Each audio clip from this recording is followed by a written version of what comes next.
Tonight, I decided I would show you the book of Job, some of the things that we've studied from a different perspective. And before I go into that, I want you to know I debated with myself for some time about whether or not I would show you the book of Job. But I was hoping most of you have hopefully noticed anyway.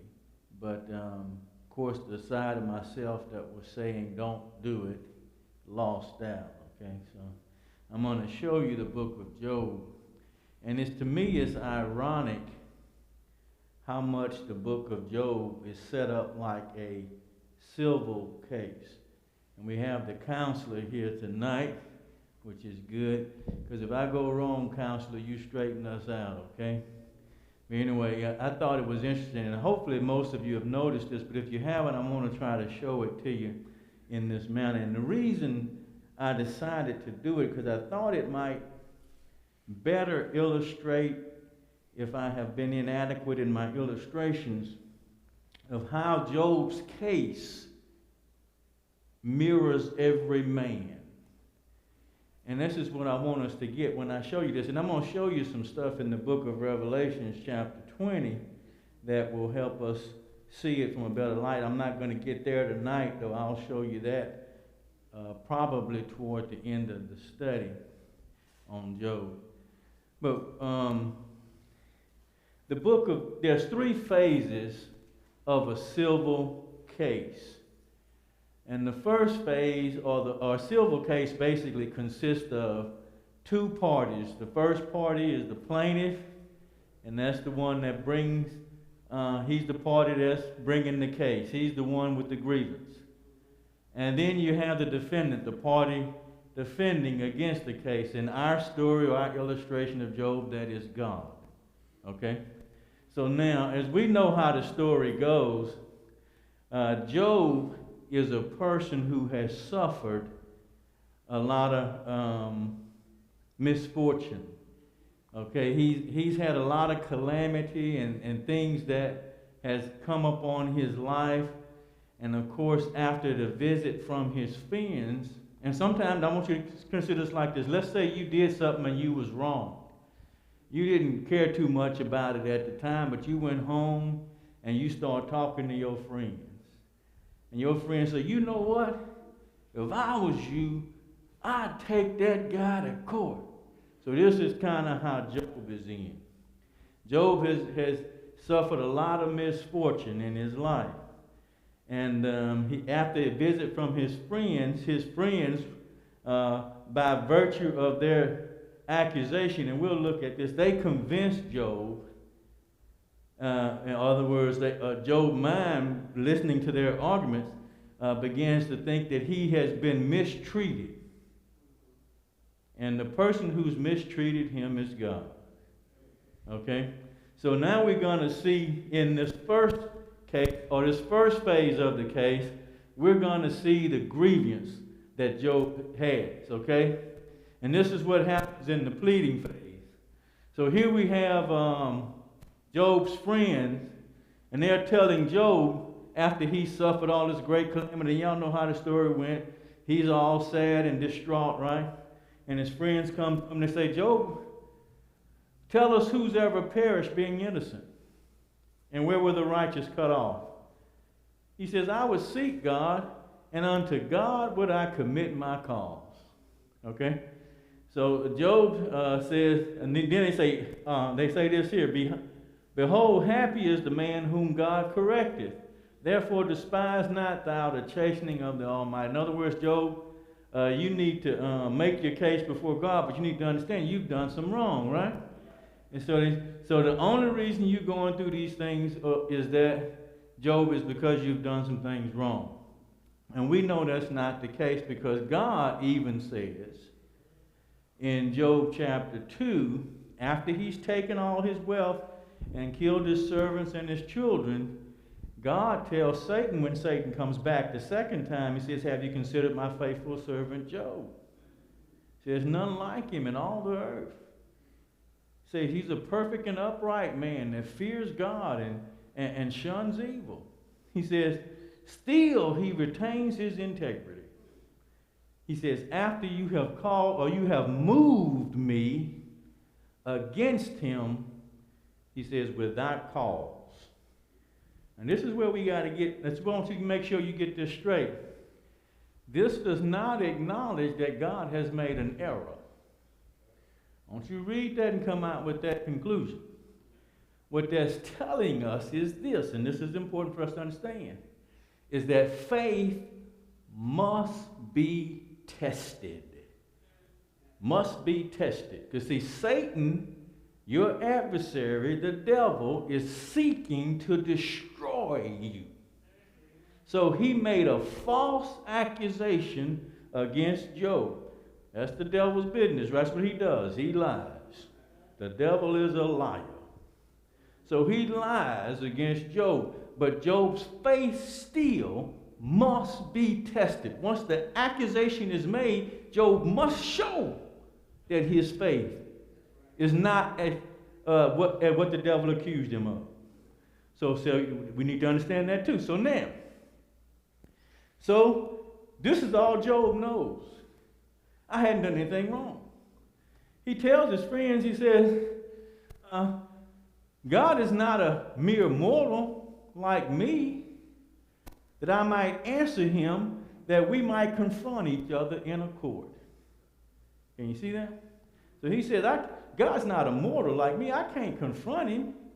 He says, if only there was someone to mediate between us, someone to bring us together, someone to remove God's rod from me so that his terror would frighten me no more, then I would speak up without fear of him, because it now stands with me, I cannot. In other words, Job is saying, I need a lawyer. I need somebody that's going to plead my case or stand between me and God to keep him from me. And we know who that is, right? But see, this is the fullness of time has not yet come, right? And I'm going to show you in Revelation how everybody who stands before God without a lawyer, without this lawyer in particular, are going to lose their case. The book of Revelation just shows us that. It's plain and simple. You don't have the right lawyer, all those who are not in the body of Christ are suffering a losing cause. That's why I say that Job is standing a case for all of us. If you outside of Jesus Christ, you don't have a case. And so anyway, here. He says, though he slay me, yet will I hope in him. I will surely defend my ways to his face. Indeed, this will turn out for my deliverance, for no godless person would dare come before him. So Job thinks that, see, again, I want you to see, can you see Job's attitude? He thinks his righteousness will stand for him. And this is the error in his thinking, see?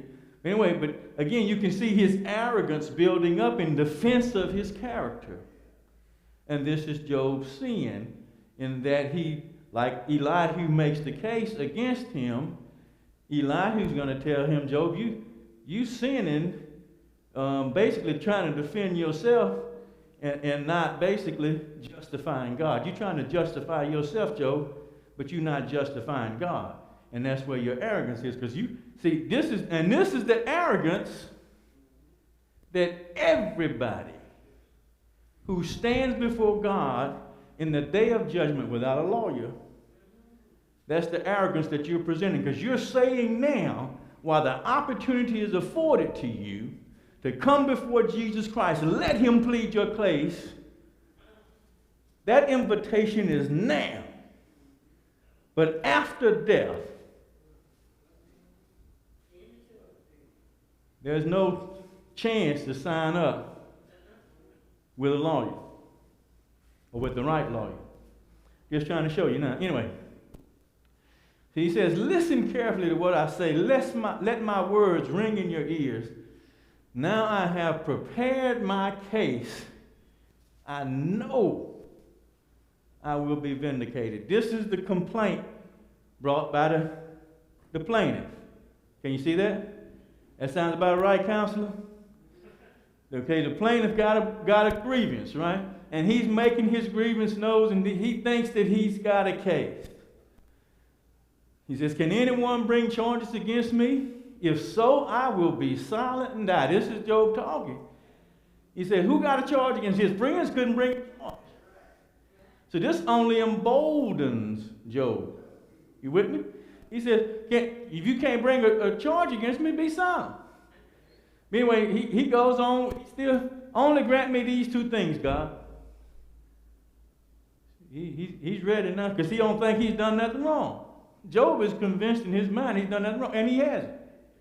Right? Until he starts opening his mouth. But he said that, right? But anyway, nonetheless, what I want you to see is what Job says. He says, only grant me these two things, God, and then I will not hide from you. Withdraw your hand far from me and stop frightening me with your terrors. He says, then summon me, and check this out. See, he arrogant now, ain't he? You summon me and I'll answer. You know, he think he got a case. How many people you see, Sister Harry, that come in the courtroom that think they got a case and it ain't got a leg to stand on? You ever seen that? Whole bunch. This is Job. Here go Job. He think he got a case. He says, how many wrongs and sins have I committed? Show me my offense and my sin. This is Job talking to me. Think he gonna make his case to God? What have I done, God? Yes, sir. Not gonna work, Anthony. But now, if you stand before God in judgment without a lawyer, what are you saying? I don't need a lawyer. I can plead my own case. You might as well be in the same situation as Job. What I'm trying to encourage us all tonight is to make sure we got a lawyer. And that lawyer is none other than Jesus Christ. Now, he says, this is what Job says too. He says, is my complaint directed to a human being? Why should I not be impatient? And this is what Job is kind of hinting at. Job is saying, wait a minute, God is eternal. A day to God is like 1,000 years. He says, so if my complaint with God, he says, if I want this record, I can't wait on God. This is what he's saying. I can't afford to wait on God because with God, a day is but 1,000 years, but my life is too short. You see that? This is why you hear him say later on, he says, days of man's is few and they're full of trouble, right? So he knows he ain't got that much time. He says, oh, I'm at the end of my life, Lord, just let me go, right? Just let me die. But his complaint is, since my complaint is with God, I got to be impatient. I need him to hear my case and hear it now. Huh? As though God don't know what's going on. But this is still us, right? In the midst of the trial. And see, this is what we talked about earlier when we talked about how as that trial lingers, right? But anyway, in the midst of a trial, don't we kind of have the same? We want God to answer now. Show me now, God. You know, answer my questions now, God. Why? Huh? That's us. Anyway, nonetheless. Now, the second phase of the civil case is the pre-trial phase. And this is where discovery of fact-finding is brought out. And this is where Elihu comes in. Now, most civil cases, you answer if I'm incorrect, counselor, most civil cases never make it to trial. Isn't that right?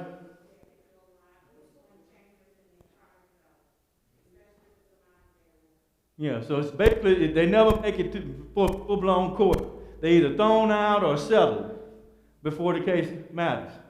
But so Elihu comes in, and what we've been studying the last couple of weeks is Elihu, he's bringing the fact-finding out. He's speaking on God's behalf, but he's showing Job how little case he has.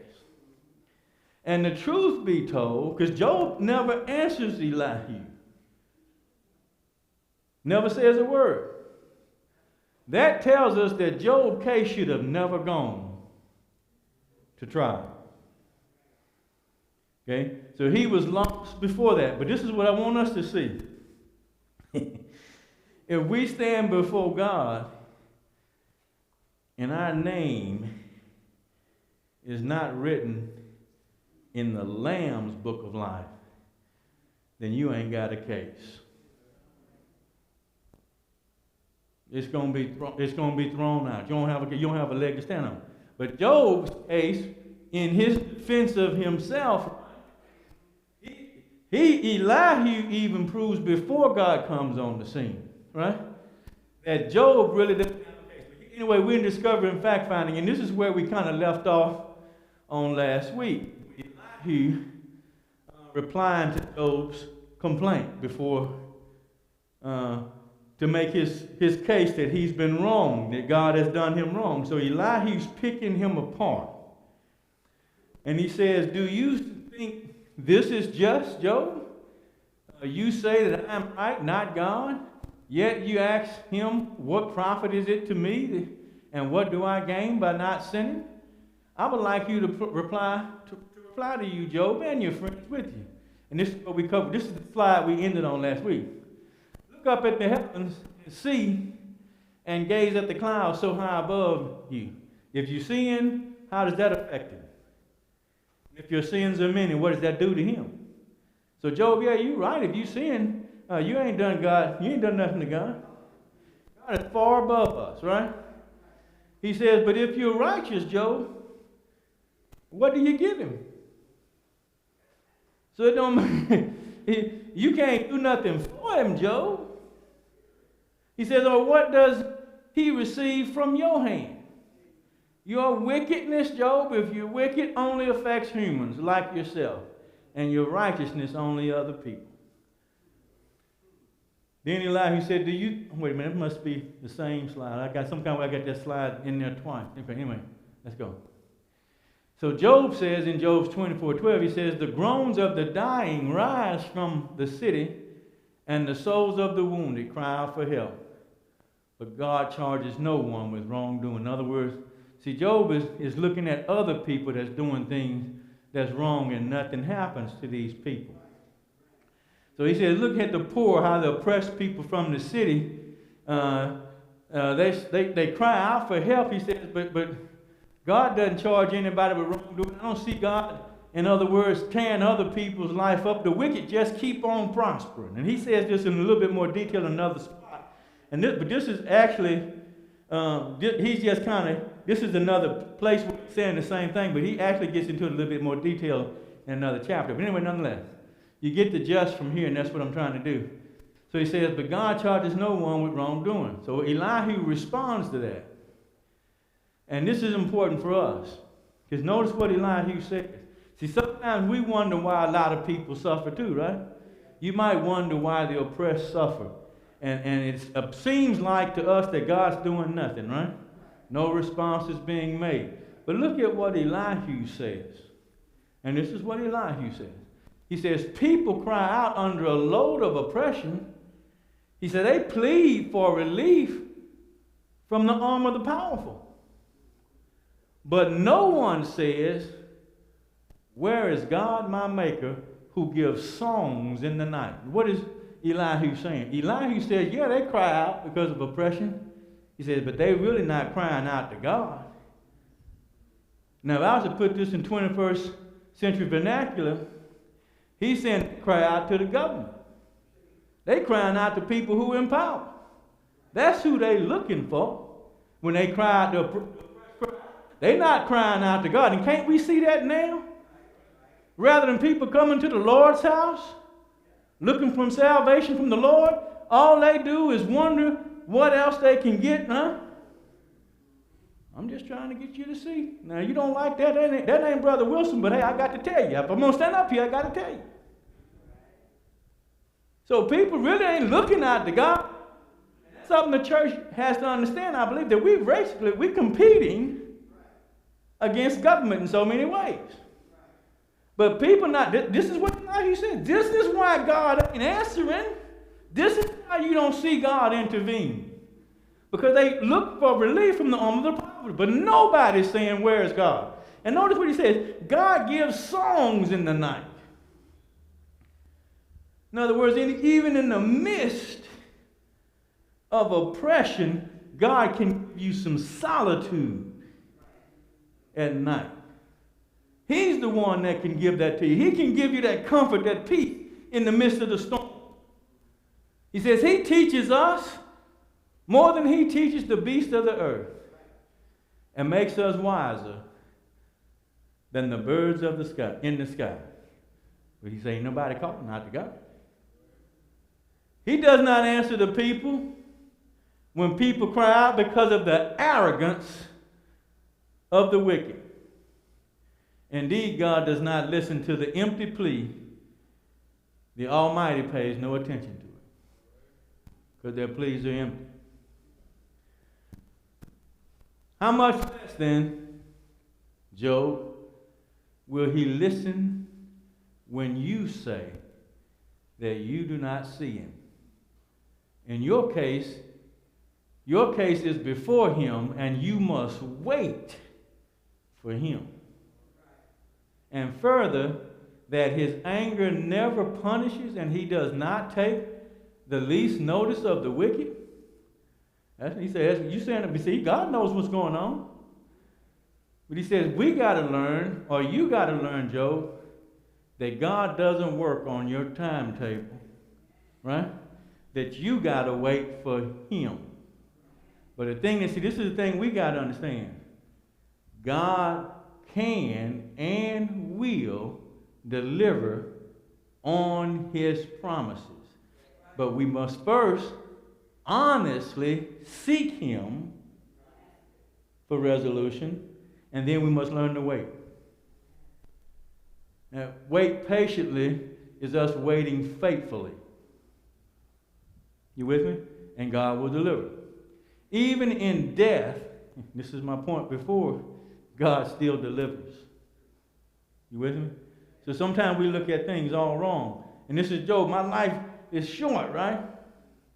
But God can deliver even in death. This is what Job basically says. Is what Elihu basically tells him too. He says, God can take us away from here to get us away from the misery. He knows the sin. He knows what's yet to come.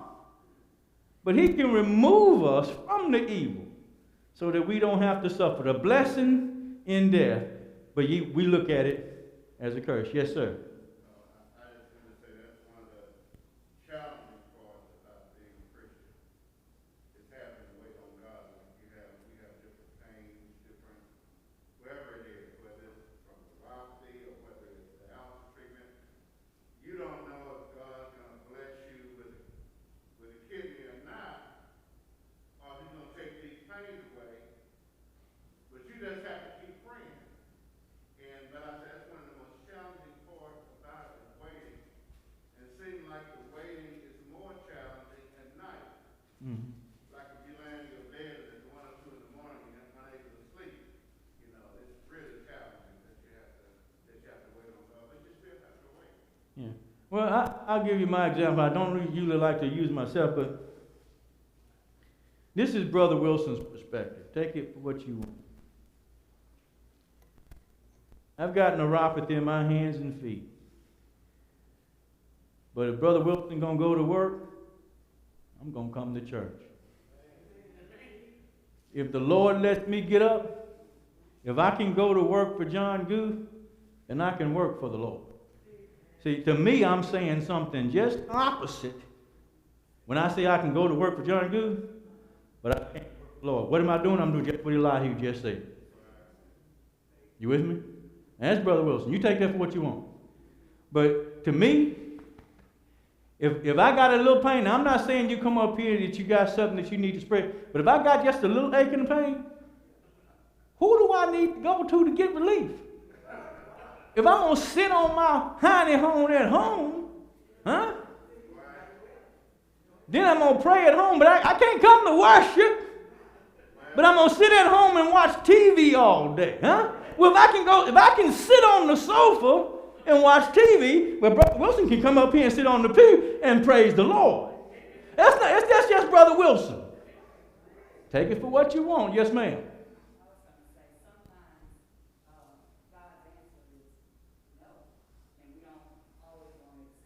Mm-hmm.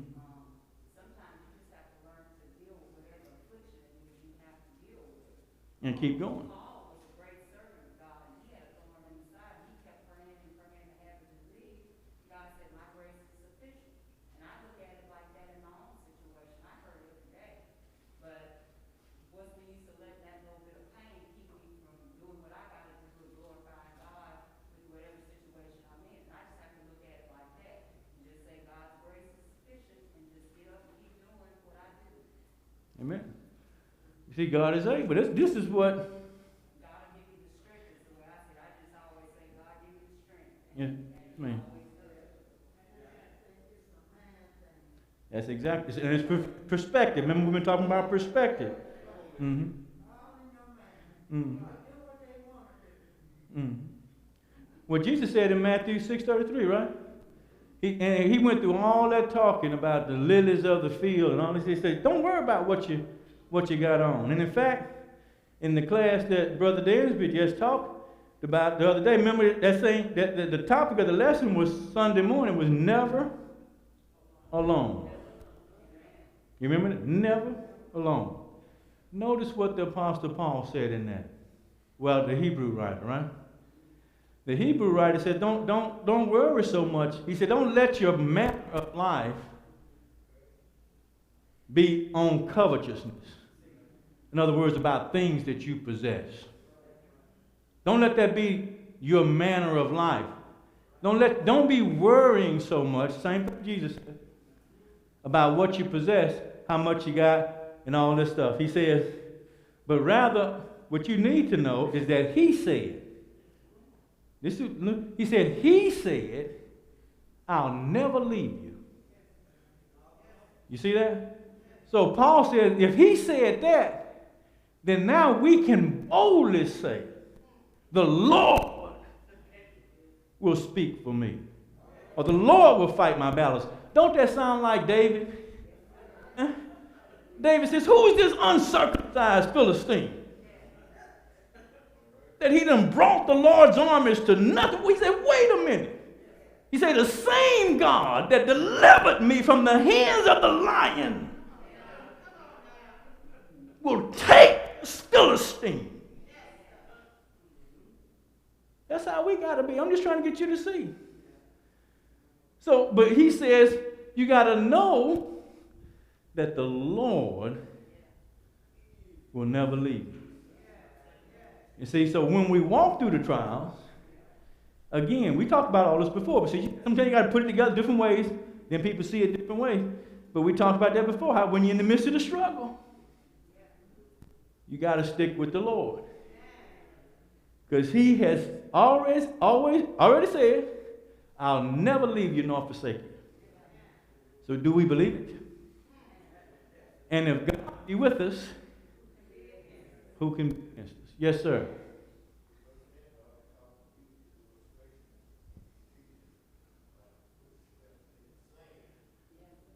I can't hear you.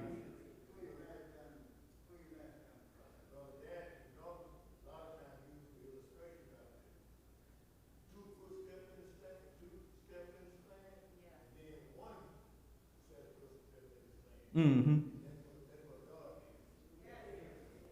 Absolutely. Absolutely. And that's what the Hebrew writer was trying to get these Jews to see, right? Because they had suffered persecution and had lost a lot of stuff. Paul said, don't worry about all that stuff you have alone. I know you've been driven away from your homes, all that. Don't worry about all that. Just know the Lord said he'd never leave you. And if he never you stand boldly with Christ and say, the Lord is going to fight for me. That's how you do it. And that's why you look like little David. Anyway, nonetheless. So we see here, he says, you must wait on it, right? This is what Eliphaz has said to Job. He said, Job, I want you to submit to God and be peaceful with him. In this way, prosperity will come to you. Accept instruction from his mouth and lay up his words in your heart. That's good advice. And the problem is with Job, it's coming from the wrong context. Because now Job is, the only thing Job is worrying about is defending his integrity. And see, that's where his arrogance come in, because again, remember we talked about you can find out what's most valuable to a person? See, all that other stuff that was taken away from Job didn't bother him that much. Well, I'm sure it bothered him. He was always, you can see the state he in. It bothered him. Don't want to say that. But the point what I'm making to you is the Bible keeps telling us in all this, right? Job sinned not. But once they start making an assault on his integrity, but again, if you're in Job's places and you're thinking about it, people telling you, well, Kevin, you done wrong. That's why you're suffering, and I'm looking. And I'm trying to say, what did I do? Huh? You saying I'm sinning? Well, tell me what I did. You can't tell me that, but you keep still condemning me. At some point, you got to say, well, wait a minute. I didn't do nothing wrong. And see, that's where this can easily flip, you see. You're saying, wait a minute. If you're saying that God is doing this to me because I've done something wrong, I haven't done nothing wrong. So, I'm not being judged fairly. Yes, ma'am. Because at this point, if you realize, after he had lost everything, his integrity was the only thing that he had left. That's all he had. That's all he had. I was going to say too, Brother Wilson, you can see too, like you said, he had attacked him in every other assault with his body, with his spirit, and everything else. Like Mary just said, last thing he had left was his integrity. So Satan got him with his pride, and he gets us with our pride too sometimes. Yep, absolutely. Absolutely. He said, if you return to the Almighty, you will be restored. If you remove wickedness from your tent, so see, you Job, you're like, what wickedness? What do you want me to remove? You see, I'm just trying to get you to see Job's perspective. But anyway, we still know Job is arrogant in his defense of his integrity. And this is what he was telling him. You should have, rather than trying to justify yourself, you should have been justifying why God let this come to you, right? And again, we know too that God won't allow us to suffer, right? We talked about that last week, right? He will not. So really, Job is in this position because he's faithful. Isn't that what we saw in the window? And the Bible tells us, if those who live godly, you can put a capital S. No, it says shall. Now see, in technical writing, when I was learning technical writing back in school, of course I utilize it every day to write a specification. That's some of the lawyerly ease that we use. See, I can't say you should do this and that. If I do that, the contractor got all kind of leg room. Whoa. He said should. Well, he said I should, but he didn't say I must or I shall. So he said I should, and I chose not to. But see, when we learn you say shall, he ain't got no leg room now, see. Now our lawyers can stand for us in court. Yes, sir.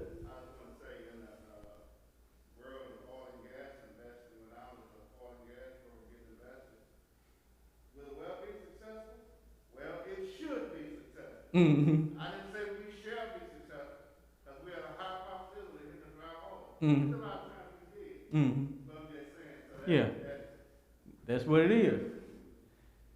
So basically, that's what the Bible says, that those who live godly shall suffer persecution. So the Christian really shouldn't walk through life and not expect to have troubles. But see, we do just the opposite, right? We go through and we kind of like Joe think that, okay, well, since I'm all this, and a bag of chips. I go to church every Sunday, right? I go on Wednesday night, I go on Sunday night, and some kind of way we think that justifies us, right? Well, now God can't do, huh? No, That ain't the case. But in fact, we ought to be expecting, that's why we ought to be diligent in our study, so that we can be prepared to face whatever challenge the devil brings our way. Isn't what the Apostle Paul said? He said, don't be unwise, but understanding, right? What the will of the Lord is. Okay, so anyway, he says, then the Almighty will be your gold and the choicest silver for you. Oh, I left some of that off. He says, if you return to the Almighty, you will be restored. If you remove wickedness far from your tent and assign your nuggets to the dust. What he's telling Job right there when he says assign your nuggets to the dust, saying all that stuff you had, all that wealth you lost, and the same thing is with the Ophir to the rocks of the ravines.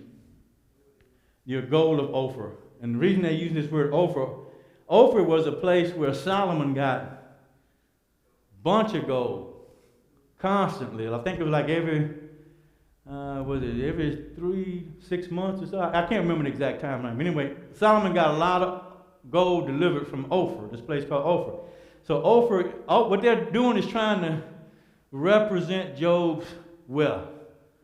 He says, if you take all that stuff you had, Job, and just discount it. Take your nuggets, throw them into the dust, your gold, all that wealth you had into the rocks of the ravines, right? Don't count that stuff like nothing. Shouldn't matter to you at all. But Job didn't seem to have a problem. Because see, we can see from some of his comments as he's been lingered in this trial. Because see, Job's at the point now, because God done took his health. He's like, I can't make my wealth back, right? God has taken my health from me. So he's in this funk about all that stuff too. So he's down. But anyway, nonetheless, so we can see this is what Eliphaz is telling Job. In Job 22, he said, Eliphaz is still talking. So he says, surely then you will find delight in the Almighty and will lift up your face to God. You will pray to him and he will hear you, and you will fulfill your vows. So Job's reply to Eliphaz was, even today my complaint is bitter. His hand is heavy in spite of my groaning. He said, I've been talking to God. I've been crying out to God. He says, but he ain't listening. He says, if I only knew where to find him. See, this is where Elihu was telling, where he says, you say you can't see him, right? So this is how that transpires in Job's discussion between his friends. And this is, remember the young guy Elihu's back there, he's just listening, right? So this is the conversation he's referring to. So he says, this is what Job was saying. He says, even today my complaint is bitter. His hand is heavy in spite of my groaning. If only I knew where to find him. If only I could go to his dwelling, I would state my case before him and fill my mouth with arguments. I'd make my case that God, you didn't have a reason to bring all this stuff on me. You see that? He says, I would find out what he would answer me and consider what he would say to me. But we already know the end of this story, don't we? Don't work out nothing like Job got it planned. But see, that's how it's going to happen for us in judgment. Some of us who think we're going to lie, Bible telling us one thing. Huh? Well, what the Bible tells us, Jesus said that you get one wife, right? And he says if the one who commits adultery shouldn't remarry, right? If they remarry, then they commit adultery, right? Well, some of us don't think that's the case, apparently. I'm just trying to get you to see. And see, some of us think that we're going to have a different result. And I guess we're saying like Job is saying, I'm going to fill my mouth with arguments. I'm going to make my case before God. God going to understand. That's the stuff we say, right? God understands. God understands, right? He don't want me to be in this condition. That's what we say. I done heard it now. Brother Wilson done heard it. So I know that's what they say. But I'm just trying to tell you, we ain't going to have no arguments when we stand before God. Job already is proving that to us. He says, would he vigorously oppose me? No, he would not press charges against me. There the upright can establish their innocence before him, and there I would be delivered forever from my judge. The only problem with what Job is saying, because God will do that, but you got to have the right lawyer. You see, he can't defend himself. You can't go before God and tell God how you were so righteous, because that's not going to fly. You've already been condemned, and guilty is the charge. But if you get the right lawyer, then you can stand before God and let Jesus make your case. And if Jesus makes your case, then you can be delivered forever from the hand of our judge.